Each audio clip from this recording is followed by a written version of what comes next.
ऐसी वीडियो रोज देखने के लिए आप मेरे वीडियो को लाइक करें, इस पे कमेंट करें और अपने दोस्तों के साथ शेयर करें। और हाँ, अगर आप इस चैनल पे नए हैं तो इसे सब्सक्राइब करना ना भूलें।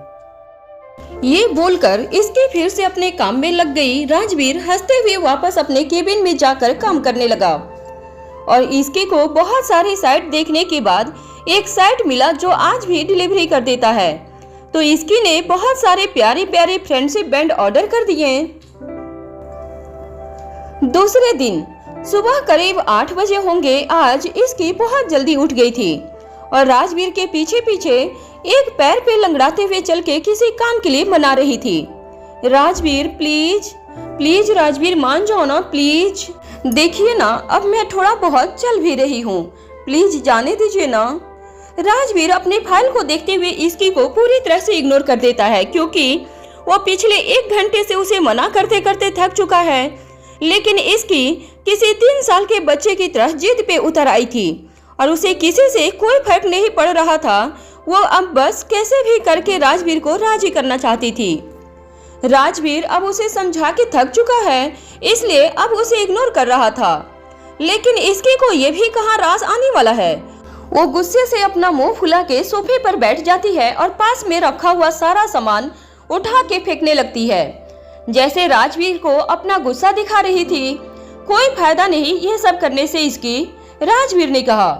राजवीर की बात सुन के इसकी अपना फेस दूसरी तरफ करके बैठ जाती है। आज फ्रेंडशिप डे है और इसकी के कॉलेज में बहुत बड़ा इवेंट होने वाला है। बहुत से स्टूडेंट अपना स्टॉल लगाएंगे और भी बहुत एक्साइटिंग गेम खेलेंगे। इसकी को हमेशा से ये सब कुछ बहुत अच्छा लगता था। उसे ये भी पता है कि जरूर मीसा भी कोई स्टॉल लगाएगी और इसके बाद कॉलेज न जाने के कारण इसकी वो सब मिस कर देगी। पिछली बार इसकी और मीसा ने मिलकर एनुअल फंक्शन के लिए साथ में स्टॉल लगाया था और स्टॉल में प्लेयर को एक बोझा को हिट करके मीसा को पानी में गिराना था। ये कंडीशन इसकी और मीसा ने एक्साइटमेंट में बढ़ाने के लिए किया था जिससे ज्यादा स्टूडेंट उसके स्टॉल की तरफ अट्रैक्ट हो। और उन्हें यह भी पता था कि कॉलेज के स्टूडेंट का निशाना इतना अच्छा नहीं है कि मीसा को पानी में गिरा सके। इसकी को पता था कि मीसा इस बार भी कुछ ऐसा ही एक्साइटिंग करने को सोच रही होगी, इसलिए वो राजवीर से कॉलेज जाने की परमिशन मांग रही थी। लेकिन राजवीर ने उसे बार बार मना किया और ये बोल के कि उसका पैर अभी ठीक नहीं है और डॉक्टर ने उसे 1 वीक का रेस्ट बोला है। इसकी को गुस्से में देखकर राजवीर को फर्क नहीं पड़ता है क्योंकि वो इसकी की कोई भी जिद को पूरी कर सकता है, लेकिन उसकी हेल्थ के साथ कोई रिस्क नहीं लेने वाला है। राजवीर भी अच्छे से जानता है कि इसकी आज क्यों कॉलेज जाना चाहती है। राजवीर सोफे पे बैठ के अपने लैपटॉप ऑन करके उसमें कुछ जरूरी मेल चेक करने लग जाता है। खुद को इस तरह से इग्नोर होता देख इसके गुस्से से तमतमाते हुए राजवीर के पास जाती है और उसके हाथ से लैपटॉप छीन के उसे जमीन पे गुस्से से फेंक देती है। जमीन पे लैपटॉप गिरते ही उसके 2 पार्ट हो गए और स्क्रीन भी टूट जाता है। इसकी ने काफी फोर्स के साथ लैपटॉप फेंका था। राजवीर आराम से इसकी को देखता है जैसे उसे कोई फर्क ही नहीं पड़ रहा हो। फिर वो अपना फोन उठा के समर को कॉल करता है और उसे दूसरा लैपटॉप लेने के लिए बोलता है। इसकी अभी भी गुस्से से घूरे जा रही थी। पहले तो लैपटॉप जमीन पे फेंक के उसे बहुत डर लग रहा था। फिर राजवीर अब जरूर उसे डांटेगा, लेकिन जब वो देखती है कि राजवीर को कोई फर्क नहीं पड़ा है और लैपटॉप टूटने के बाद भी उससे बात नहीं कर रहा था, तो ये बात फिर से इसकी का गुस्सा बढ़ा देती है। इसकी राजवीर के बगल में बैठ के बोली, पक्का ना, मैं कुछ नहीं करूंगी और ना ही चलूंगी, बस एक जगह पे सिर्फ बैठी रहूंगी, कोई फायदा नहीं होगा बार बार एक ही बात बोलने से। एक बार मैंने मना कर दिया ना कि तुम पूरे 1 वीक कहीं नहीं जाने वाली हो, एंड इट्स फाइनल। राजवीर ने इसकी को देखते हुए कहा था, आप बहुत बुरे हैं। वहीं कॉलेज में अब समय करीब 10 बजने का हो रहा होता है। चारों तरफ स्टूडेंट अपने सभी दोस्तों को फ्रेंडशिप बैंड बांध के अपनी अपनी दोस्ती को पक्की कर रहे थे। दोस्ती ही एक ऐसा रिश्ता है जिसे हम खुद अपनी मर्जी से चुनते हैं और हर खुशनुमे दुख में साथ निभाते हैं। वो गाना है एक, जिंदगी का दोस्ती और दोस्ती का नाम जिंदगी। सच में कभी हम सभी ये सोच भी नहीं सकते कि अगर हमारी जिंदगी में दोस्त ना होते तो क्या होता। अपनी जिंदगी की इतनी सारी बातें हम किसे बोलते। कभी कभी जो बातें हम अपने करीबी लोगों से नहीं बोल पाते वो दोस्तों के सामने आराम से बोल लेते हैं, और फिर उनके तरह तरह के सॉल्यूशन वो सुन के कितनी बार हम अपनी असली प्रॉब्लम ही भूल जाते हैं। शुक्रिया ये दोस्त मेरी जिंदगी में आने के लिए, हर लम्हों को इतना खूबसूरत बनाने के लिए। तू है तो हर खुशी पर मेरा नाम लिख गया है। शुक्रिया मुझे इतना खुशनसीब बनाने के लिए। मीसा अपनी स्टॉल को रेडी कर रही थी। उसे भी अभी इसके की बहुत याद आ रही थी। वो बार बार यही सोच रही थी कि काश उस दिन दोनों ऐसे ना भागे होते तो आज इसकी भी अपना पैर तुड़वा के घर पे नहीं बैठी होती। पर अब क्या कर सकती थी। मीसा स्टॉल के पास खड़ी थी कि तभी मधु उसके पास आकर बोली, मीसा सब कुछ तो रेडी हो गया है, लेकिन यार इतने बच्चों ने फ्रेंडशिप बैंड का ही स्टॉल लगा लिया है। ऐसे में हम अपनी फ्रेंडशिप बैंड कैसे बेचें? मीसा ने कहा, don't worry and don't forget, हम मार्केटिंग के स्टूडेंट हैं। अगर इन लोगों से भी अपने प्रोडक्ट को बेचने में हार जाए तो लानत है हमें अपनी पढ़ाई पर। हाँ ये भी ठीक बात है। तो क्या तेरे पास कोई स्ट्रेटजी है? मीसा से मधु ने पूछा। हाँ बिल्कुल है, मीसा ने ये कहा। फिर मीसा जोर से स्टूडेंट को आवाज लगा के बोलने लगी, कम ऑन गाइज, यहाँ आओ। तुम सभी थक नहीं गई वही बोरिंग स्टाइल में फ्रेंडशिप डे मनाती मनाती? तो इस बार मैं तुम्हें एक एक्साइटिंग वे बताती हूँ नए तरीके से फ्रेंडशिप डे मनाने का। मीसा की आवाज सुन के वहाँ पे बहुत सारे स्टूडेंट आ जाते हैं। तब मीसा आगे बोली, तो गाइज मैं सोच रही थी क्यों ना हम इस साल हम सभी कॉलर कोडेड फ्रेंड डे मनाएं। ये अच्छा भी रहेगा।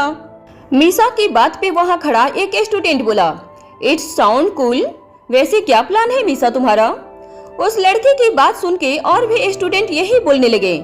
सबकी एक्साइटमेंट देख मीसा भी बहुत खुश हुई कि आखिर उसका प्लान काम किया था। मीसा ने आगे अपनी बात कहा, तो क्यों ना हम सभी फ्रेंडशिप बैंड को कलर कोडेड करके सभी में अपने इमोशंस डाल दें। मीसा की बात पे बहुत सारे स्टूडेंट कंफ्यूज होकर उसे देखने लगे।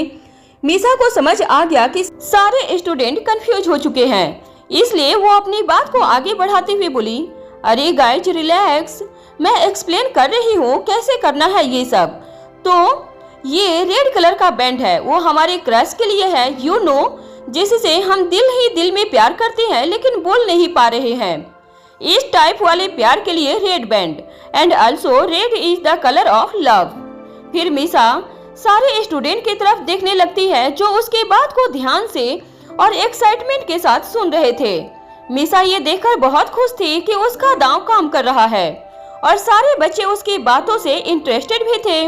मीसा अपनी बात को आगे जारी करते हुए बोली, और ये मैरून वाला बैंड हमारे हेट को दिखाया, लाइक जिससे हम पहले प्यार करते थे लेकिन अब नफरत करते हैं, जस्ट लाइक हमारे एक्स।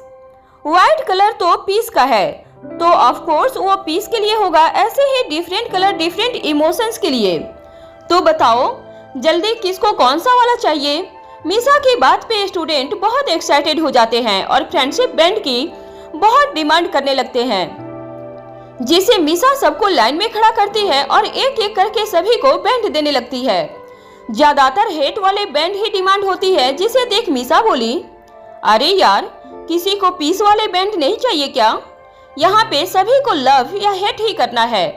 मीसा ने ये कहा ही था कि तभी वहाँ पे एक लड़की आके बोली, हाय क्या मुझे येलो कलर का बैंड मिलेगा? येलो? वो तो नहीं है, लेकिन तुम्हें येलो क्यों चाहिए? मीसा ने उस लड़की से पूछा ही था। Do you yellow means one night? उस लड़की ने कहा। उसकी बात पे मीसा आंखें फाड़ के उसे देखने लगी। साथ ही वहाँ खड़े बहुत से स्टूडेंट भी शोर करते हुए येलो कलर की बैंड की डिमांड करने लगे, जिसे देख मीसा मधु से बोली, मधु येलो की बहुत डिमांड है, एक काम कर व्हाइट बैंड को येलो पेंट कर जल्दी। वहीं दूसरी तरफ राजवीर अपने केबिन में बैठे हुए काम कर रहा था और इसके सोफे पे बैठे हुए उसे घूरे जा रही थी। आज सुबह जो हुआ था उस बात को लेके इसकी अभी भी राजवीर से बहुत गुस्सा थी और साथ ही उसको ऑफिस भी नहीं आना था, लेकिन राजवीर उसे जबरदस्ती ऑफिस लेके आया था। इसकी ने सोचा था कि राजवीर के जाने के बाद वो छुपते हुए कॉलेज चली जाएगी, लेकिन राजवीर उसे अपने साथ ऑफिस लाके उसके सारे मनहूसों पर पानी फैला के रख दिया था। राजवीर को कहीं न कहीं ये बात पता थी कि उसके जाने के बाद इसकी जरूर कुछ ऐसा करने की सोच रही होगी, इसलिए उसने बिना कोई रिस्क उठाए उसे अपने साथ ऑफिस लेके आ गया। राजवीर को जब अपने ऊपर इसकी की नजरें फील होती हुई दिखी तो वो उसकी तरफ देखकर बोला, कोई फायदा नहीं है मुझे ऐसे घूर के देखने का। मुझे अच्छे से पता है तुमने क्या प्लान किया होगा मेरे जाने के बाद। राजवीर की बात पे इसकी अपना सिर दूसरी तरफ करके बैठ जाती है। तभी केबिन में समर आया और राजवीर को देख के बोला, सर हमने आगे बात पता लगवाई है, सोनिया का किडनैप होने से पहले उससे अपनी बुआ मिली थी। समर की ये बात सुन के इसकी और राजवीर दोनों ही शॉक हो गए। राजवीर ने कभी सोचा नहीं था कि उसकी बुआ ऐसा भी कुछ कर सकती है, वो अपनी ही फैमिली के अगेंस्ट इस तरह से जाएंगी। वहीं इसके के दिमाग में भी यही चल रहा था।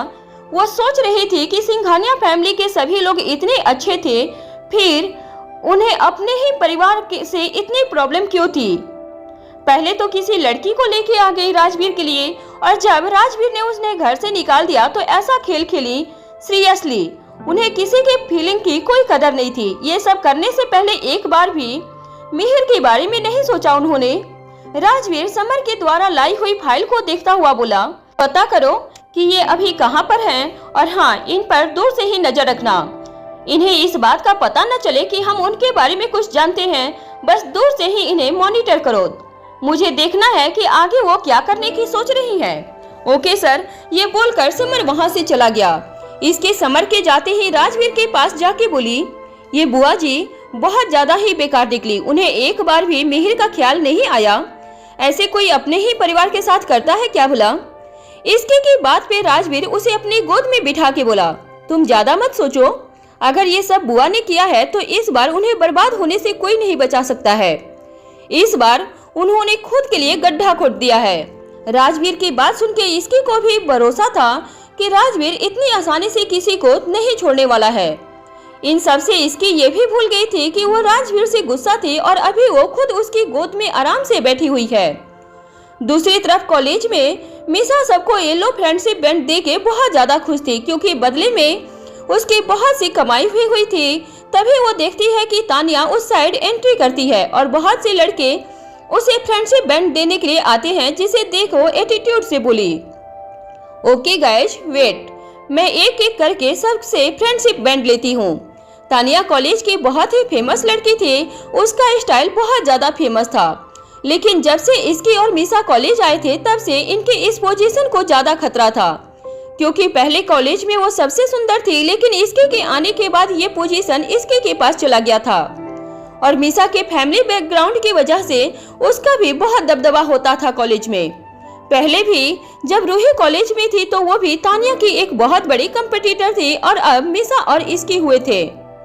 तानिया मिसा को देखकर स्टाइल से चलते हुए आगे आती हुई बोली, ओह गॉड, इतने सारे बैंड। मिसा, तुम्हें किसी ने बैंड नहीं बांधा? ओहो वेरी सैड, लेकिन कोई बात नहीं, तुम्हारी वो दोस्त तुम पे तरस खा के तुम्हें एक बैंड तो जरूर बांध देगी। इसकी कोई जरूरत नहीं है तानिया, मुझे कोई बैंड नहीं चाहिए, और स्पेशल तुम्हारा वाला, क्योंकि इस साल हम सभी कॉलर कोडेड फ्रेंडशिप डे मना रहे हैं, और जो तुम्हारे पास है वो येलो बैंड, उसका मीन है वन नाइट। ये सारे बॉयज तुम्हारे एक साथ वन नाइट स्टैंड करना चाहते हैं। वो क्या है ये सब भी जानते हैं कि तुम्हें दोस्ती तो निभाई नहीं जाती, तो तुम रिलेशनशिप क्या निभाओगी। मिसा ने कहा ही था। मिसा की बात पर तानिया को गुस्सा आता है और वो वहाँ पे रखा हुआ एक फ्लावर पॉट उठा के मिसा की तरफ फेंकती है, जिससे मिसा बच जाती है और वो भी अपने स्टॉल से कुछ सामान उठा के तानिया की तरफ दे मारती है, और दोनों में देखते ही देखते लड़ाई शुरू हो जाती है। वहाँ पे बहुत सारे स्टूडेंट उन दोनों की लड़ाई को एंजॉय कर रहे थे। तभी रेहान आता है और ये सब देख के उनकी तरफ जाके मिसा को पकड़ता है और दोनों की लड़ाई को रोकता है। तानिया जो रेहान को देखती है तो इमोशनल होकर नाटक करते हुए बोली, रेहान देखो ना, मिसा ने जलन में आके मुझे कितनी बुरी तरह से चोट पहुंचाया है। इस पर मिसा ने गुस्से में कहा, what, hello miss drama queen, ज्यादा नौटंकी करने की कोई जरूरत नहीं है, वरना सच में सारे दांत तोड़कर तुम्हारे हाथ में दे दूंगी। तानिया ने कहा, देखा देखा, रिहान, ये तुम्हारे सामने भी मेरे से कैसे बात कर रही है? ये लड़की सच में जंगली है। ये तुम्हारे साथ सही मैच नहीं है। इसे तो कपड़े पहनने का भी ढंग नहीं है। जब देखो तब लड़कों की तरह ड्रेसअप में रहती है। वो जस्ट शट अप तानिया, और आगे से मीसा के खिलाफ कुछ भी मत बोलना। मैंने 2-3 बातें अच्छे से तुमसे क्या कर ली, तुम तो मेरी पर्सनल लाइफ में इंटरफियर करने लग गई हो। लिसन, मेरे से और मीसा से दूर रहा करो, अंडरस्टैंड? रेहान ने गुर्र के कहा था और मीसा का हाथ पकड़ के उसे अपने साथ लेके चला गया। मीसा को तानिया की हालत देखकर बहुत हंसी आ रही थी। जब रेहान ने उसे डांटा, उसे क्या लगा था कि वो मीसा के खिलाफ कुछ भी कहेगी और रेहान उसे सुन लेगा और मीसा को छोड़ देगा, तो ये उसकी बहुत बड़ी गलतफहमी थी। रेहान ने मीसा को हर रूप में एक्सेप्ट किया था। उसे कोई फर्क नहीं पड़ता था कि मीसा कैसे ड्रेसअप में होती है। उसके लिए सिर्फ इतना काफी था कि मीसा उसके साथ है। वहीं मीसा ये सोच रही थी कि जल्दी से शाम को वो घर जाकर इसकी को आज की सारी बातें बताए। वो इसकी को बहुत ही ज्यादा मिस कर रही थी, पर उसे ये भी पता होता था कि अगर वो इस वक्त घर के लिए निकल भी गई तो उसे घर पे इसकी नहीं मिलेगी। इसकी तो अभी राजवीर के साथ उसके ऑफिस में होगी। यही सोच मीसा कॉलेज में ही रहती है। कॉलेज में आज बहुत कम क्लासेज होती थी और ज्यादातर स्टूडेंट सिर्फ फ्रेंडशिप डे को एंजॉय कर रहे होते थे। वही मीसा मधु और रेहान के पास आके बोली, गाइस, तुम दोनों यहाँ क्या कर रहे हो? जल्दी से ऑडिटोरियम चलो, वहाँ पे हम सभी फ्रेंडशिप डे सेलिब्रेट कर रहे हैं। मधु की बात सुन के दोनों उसके साथ चले जाते हैं। वहाँ जाके देखते हैं कि पूरा ऑडिटोरियम बैलून से सजा हुआ था। चारों तरफ स्टूडेंट की धूम थी। तभी कुछ स्टूडेंट रेहान को देखकर उसे गाने के लिए बोलते हैं, प्लीज रेहान, एक सॉन्ग दोस्ती के नाम। रेहान भी उसे मना नहीं करता है और फिर गिटार लेके एक चेयर पे बैठ जाता है और बड़ी ही सुरीली आवाज में गाना शुरू कर देता है, यारो दोस्ती बड़ी ही हसीन है, ये ना हो तो क्या फिर बोलो ये जिंदगी है, कोई तो हो राजदार बेगरज तेरा हो यार, कोई तो हो राजदार यारो मोहब्बत ही तो बंदगी है, ये ना हो तो क्या फिर बोलो ये जिंदगी है, कोई तो दिलबर हो यार जिसको तुझसे हो प्यार, कोई तो दिलबर हो यार जिसको तुझसे हो प्यार, तेरे एक हर बुराई पे डांटे वो दोस्त, गम की हो धूप तो छाया बने तेरा वो दोस्त, नाचे भी वो तेरी खुशी में, नाचे भी वो तेरी खुशी में, अरे यारो दोस्ती बड़ी ही हसीन है, ये ना हो तो क्या फिर बोलो ये जिंदगी है, कोई तो हो राजदार बेगरज तेरा हो यार, कोई तो हो राजदार बेगरज हो तेरा यार, तन मन करे तुझ पे फिदा महबूबा वो, पलकों पे जो रखे तुझे महबूब वो, जिसकी वफा तेरे लिए हो, अरे यारो मोहब्बत ही तो बंदगी है, ये ना हो तो क्या फिर बोलो ये जिंदगी है, कोई तो दिलबर हो यार जिसको तुझसे हो प्यार, कोई तो दिलबर हो यार जिसको तुझसे हो प्यार। सभी स्टूडेंट रेहान की वॉइस में खो सी गए थे और अपने दोस्तों को याद करने लगे थे। वहीं मीसा भी अपने मन में बोली, इसकी को भी अपना पैर तोड़वाना जरूरी था, अगर ऐसा नहीं हुआ होता तो आज यहाँ हमारे साथ एंजॉय कर रही होती। वहीं राजवीर इसकी को ऑफिस के रूम में सुला दिया था और खुद काम करने लग गया था। राजवीर बार बार उसी इंफॉर्मेशन को पढ़ रहा था जो समर ने ला के दिया था। वो शायद उसमें से कोई चीज ढूंढ के निकालना चाह रहा था जिससे उन्हें आगे का कुछ क्लू मिल जाए। वहीं दूसरी तरफ तंस अपने घर में होता है। उसे जब से इस बात का पता लगा था कि इसके और राजवीर रिलेशन में है तो उसे तो जैसे सदमा ही लग गया था।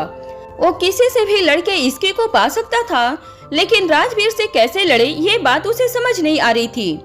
और इसके की छाप तंस के मन पे ऐसी छपी थी कि वो चाह के भी इसे नहीं भूल सकता था। तंस अपने रूम में बैठ के यही सोच रहा था कि काश वो सब झूठ हो जाए तो वो कैसे भी करके एक ट्राई तो इसके पे ले ही लेता, लेकिन ये झूठ नहीं सच होता है। तंस अपने ख्यालों में ही होता है कि तभी कुहू भागती हुई उसके पास आई और बोली, मामू क्या बात है मामू, आप थोड़े से सैड लग रहे हो। कुहू की बात सुन के तंस उसकी तरफ स्माइल करके देखते हुए बोला, कुछ नहीं हुआ है मेरी छोटू टाइगर। अच्छा, तुम आप ऐसे चुपचाप अपने रूम में क्यों बैठे हो? मॉम कहती है कि जब भी कोई इंसान ऐसे चुप हो जाए इसका मतलब है कि वह किसी टेंशन में है और हमें अच्छे लोगों की तरह उसकी हेल्प करनी चाहिए। कुहू ने मासूमियत से कहा था। पता नहीं बच्ची को क्या क्या अनाप शनाप सिखाती रहती है, तंस ने ये बहुत धीमे आवाज में कहा। फिर वो कुहू की तरफ देखकर बोला, बेटा हर वक्त ऐसा नहीं कहा करते और अपनी मम्मी की आधी बातें ही सुना करो। इस पर कुहू बोली, ऐसा क्यों मामू?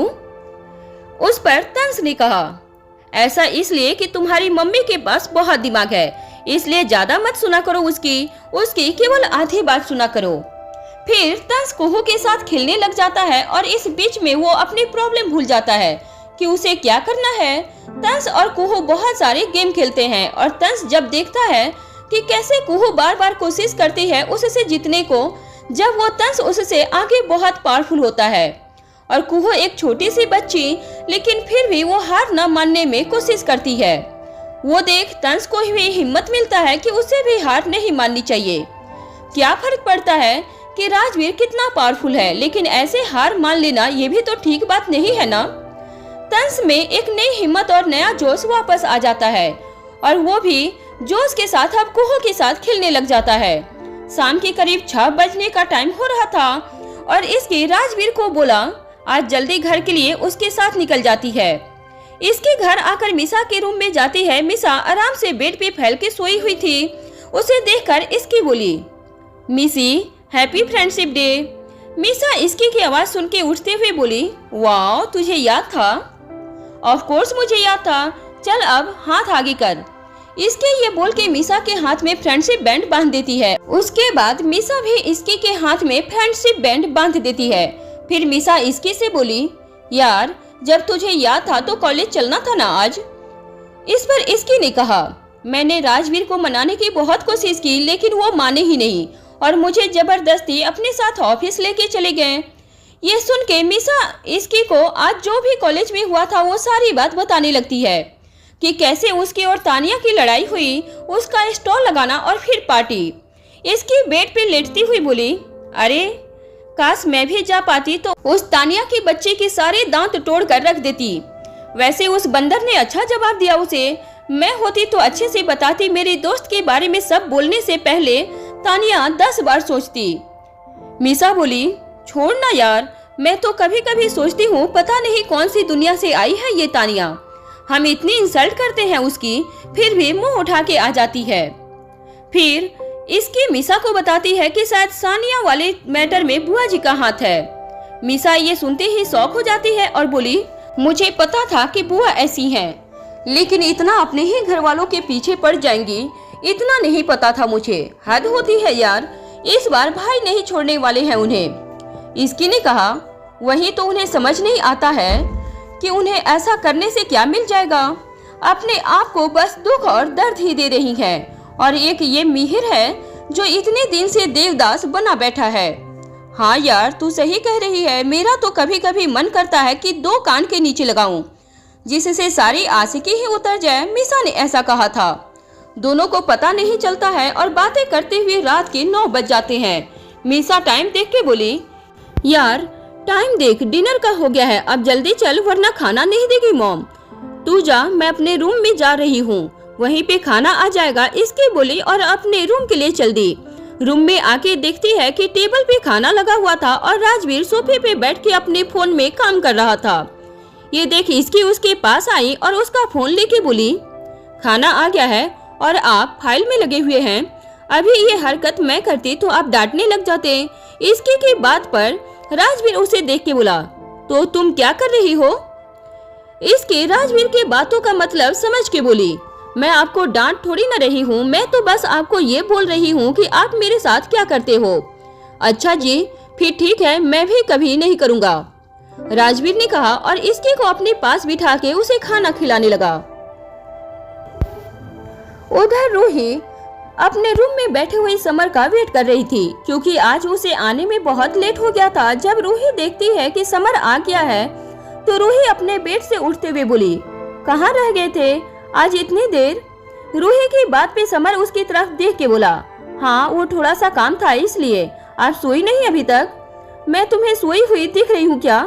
रूही ने कहा। फिर रूही खाने की प्लेट आगे करते हुए बोली, मैं खाना गर्म करके लाती हूँ, कब से ऐसे ही है, ठंडा हो गया होगा। ये बोल रूही खाना ले जाके उसे गर्म करने लगती है। आज रूही समर के साथ डिनर करना चाहती थी, इसलिए उसने पहले ही दोनों के लिए खाना निकाल के अपने रूम में लेके चली गई थी। उसे लगा था कि समर हमेशा की तरह ही टाइम पे आ जाएगा, लेकिन आज समर को कुछ इन्फॉर्मेशन लेने जाना पड़ा, जिस वजह से वो लेट हो गया था और रूही उसका इंतजार करे जा रही थी, जिस वजह से उसने भी खाना नहीं खाया था। थोड़ी ही देर में रूही दोनों के लिए खाना लेके रूम में जाती है और वो देखती है कि समर ने अपने कपड़े चेंज कर लिए हैं। रूही खाना ले जाके टेबल पे रख देती है और समर को खाने को कह देती है। समर और रूही साथ में डिनर करते हैं। समर रूही को इतना लेट डिनर करता देख उससे पूछता है, आपने अभी तक डिनर नहीं किया था? इस पर रूही ने जवाब दिया, नहीं, मेरा मन था तुम्हारे साथ करूंगी, लेकिन तुम ही इतना लेट आए कि मैं भी रह गई। रूही ने जवाब दिया। समर को कहीं न कहीं ये जान के खुशी हो रही थी कि रूही ने उसका वेट किया और उसके साथ डिनर कर रही है। वैसे दोनों रोज साथ में ही सबके साथ डिनर करते थे, लेकिन आज पहली बार रूही और समर अकेले डिनर कर रहे थे और उसमें भी समर ने रूही को अच्छा सा वेट करवाया था। लेकिन कमाल की बात ये थी कि रूही ने उसके लिए उसे कुछ नहीं कहा और आराम से खाना गर्म करके आ गई। समर तो सोच रहा था कि इतना लकी शायद राजवीर भी नहीं होगा जितना वो है, जिसने अपनी वाइफ को इतना ज्यादा वेट करवाया, लेकिन फिर भी उसकी वाइफ ने उसे बिना ताने दिए अच्छे से खाना खिला दिया। सच में वो बहुत खुशनसीब है। दोनों डिनर करने के बाद सोने के लिए जा रहे होते हैं कि तभी कारपोरेट में पैर फंसने की वजह से रूही गिरने लगती है और समर उसे पकड़ लेता है। रूही इस वक्त समर की बाहों में होती है और उसे देख रही होती है। दोनों को एक अलग सा एहसास होता है और दोनों को ही एक दूसरे के इतने करीब आके अच्छा भी लगता है। थोड़ी देर में समर रूही को छोड़ता हुआ बोला, आराम से चलिए।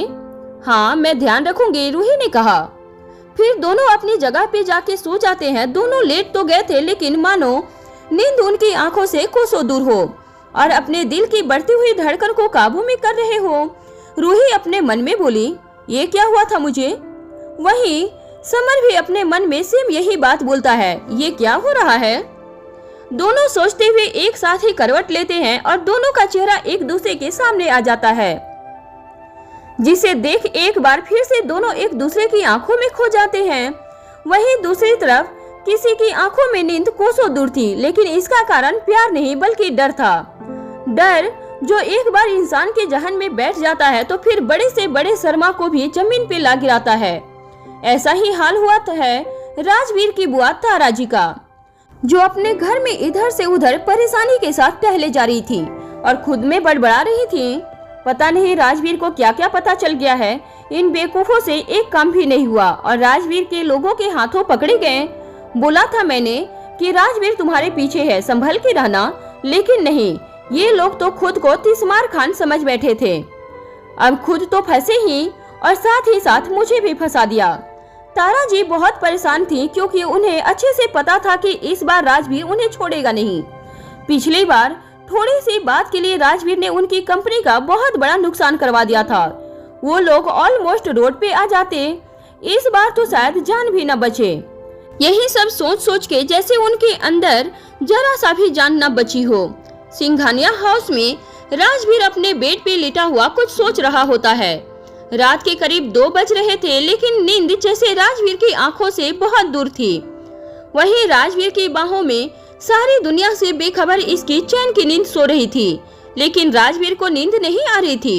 राजवीर अपनी सोच में होता है और बीच बीच में जब इसकी हिलती तो उसे अच्छे से सुलाने लगता है, जैसे कि वो कोई छोटी बच्ची हो। राजवीर इसकी को सुला के उसे किस भी करता है। एक रात को 3 जगह पे लोगों की आंखों में नींद नहीं थी और साथ ही वजह भी अलग अलग। कोई प्यार की आगोश में जाग रहा था तो कोई डर की और कोई चिंता की आगोश में था। वजह अलग अलग थी, लेकिन आंख पे नींद नहीं थी। दूसरे दिन सुबह सुबह इसकी बहुत जल्द उठ जाती है और देखती है कि राजवीर अभी भी सो रहा है। इसकी गौर से राजवीर को देखी सोते हुए राजवीर बहुत ही शांत लग रहा है। इसकी को उसे ऐसे देख के बहुत ज्यादा प्यार आ रहा था। इसकी राजवीर के सिर पे किस करते हुए बोली, हाउ क्यूट। जब इसकी राजवीर को किस करती है तभी राजवीर की नींद खुल जाती है और उसने इसकी को देखते हुए बोला, क्या हुआ, आज जल्दी कैसे उठ गई। इसकी ने कहा। बस उठ गई। राजवीर उठ के इसकी को अपने पास खींचता है और उसके सिर पे किस करके बोला, ऐसे ही रोज जल्दी उठ जाया करो। ये सुन के कुछ देर के लिए इसकी का मुंह बन जाता है। फिर वो राजवीर से बोली, मैं भी आज आपके साथ जिम जाऊंगी। ठीक है, फिर रेडी हो जाओ। राजवीर ने कहा और उठ के बाथरूम चला गया। इसकी भी उठ जाती है और अपने जिम के कपड़े ढूंढने लगती है, क्योंकि वो कई महीनों से जिम नहीं गई थी। शुरुआत में तो जोश जोश में राजवीर के साथ जिम गई, लेकिन उसके बाद उसकी नींद कभी उसे जाने नहीं देते थे। इसकी आज बहुत खुश थी, क्योंकि काफी समय के बाद वो राजवीर के साथ जिम जा रही थी। वहीं दूसरी तरफ कार्तिक की हालत में आज काफी सुधार होता है, जिस वजह से रीत ने उसे प्राइवेट वार्ड के लिए बोल दिया था और आज कार्तिक को उस वार्ड में शिफ्ट करवा रहे होते हैं। कार्तिक बहुत खुश होता है और खुशी से एक नर्स को बोलता है, अब तो सब ठीक है, मैं दूसरे वार्ड में भी जा रहा हूँ, तो अब मुझे नॉर्मल खाना मिलेगा क्या? इस पर वो नर्स कुछ बोलती है। उससे पहले ही रीत आके बोली, जी नहीं, अभी आपको लिक्विड फूड ही मिलेगा। आपकी हालत में थोड़ा सा सुधार है, इसका मतलब ये नहीं कि आप अभी पूरी तरह से ठीक है, इसलिए अभी भी आपकी पुरानी ही डाइट चलेगी। आ गए मेरी खुशियों पे ग्रहण लगाने, कार्तिक ने खुद से बड़बड़ाते हुए कहा। कार्तिक को यूं बड़बड़ाते हुए देख रीत मन ही मन हंसने लगी। इन दिनों कार्तिक को बहुत तंग कर रही थी और कार्तिक बात बात पे उसे चिढ़ रहा होता है। रीत कार्तिक को चेक कर रही होती है और उसे ज्यादा एक्साइटमेंट दिखाने से मना करती है, जिसे सुन के कार्तिक बोला, क्यों, अब तुम्हें मेरे खुश होने से प्रॉब्लम है क्या? कार्तिक ने चिढ़ के कहा, जिसे सुन के रीत बोली, ऐसी बात नहीं, बल्कि अभी आपका ओवर एक्साइटमेंट होने से आपकी तबीयत खराब भी हो सकती है।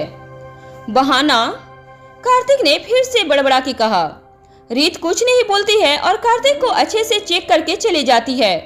कार्तिक रीत के जाने के बाद अपने फोन को चेक करने लग जाता है, लेकिन पता नहीं कैसे उसको फोन में सोनिया की फोटो खुल जाती है, जो उसने कभी डिलीट नहीं की थी। सोनिया की फोटो को देखकर एक बार फिर से कार्तिक को वो सब याद आने लगता है कि कैसे सोनिया उसे एक क्लब में मिली थी और उसके पास आके इससे किसी मासूम लड़की की तरह बातें की और धीरे धीरे उसके करीब आती चली गई। कार्तिक उसको बहुत ज्यादा प्यार करने लगा था और उसके लिए अपना सब कुछ छोड़ने को भी तैयार हो चुका था। सोनिया हमेशा उससे यही बोलती थी कि उसे उसका कुछ भी नहीं चाहिए, वो सब इसके साथ सबसे दूर एक अलग दुनिया में रहना चाहती थी। कार्तिक हमेशा सोचता था कि सोनिया उसे सच्चा प्यार करती है, इसलिए उसे उसकी कोई भी दौलत नहीं चाहिए, उसे अकेले ही उसके साथ रहना है बिना किसी लालच के। जिसे सोच कार्तिक हमेशा खुश रहता, लेकिन उसे क्या पता था कि उस भोले शक्ल के पीछे कितना बड़ा धोखा छुपा हुआ था। सोनिया ने उसे उसकी जिंदगी का सबसे बड़ा धोखा दिया, जिसे कार्तिक झेल नहीं पाया और आज उसकी वजह से कार्तिक की ये हालत है। कार्तिक ने कई बार सोनिया को अलग अलग लड़कों के साथ देखा था, लेकिन सोनिया हमेशा कोई न कोई बहाना बना लेती और कार्तिक को भी ये सच लगता, क्योंकि सोनिया पे विश्वास इतना करता था कि उसकी कही हुई हर बात पे वो यकीन कर लेता था। इसलिए शायद सोनिया उसे बेवकूफ समझकर उसके पीठ के पीछे उसे धोखा दे रही थी।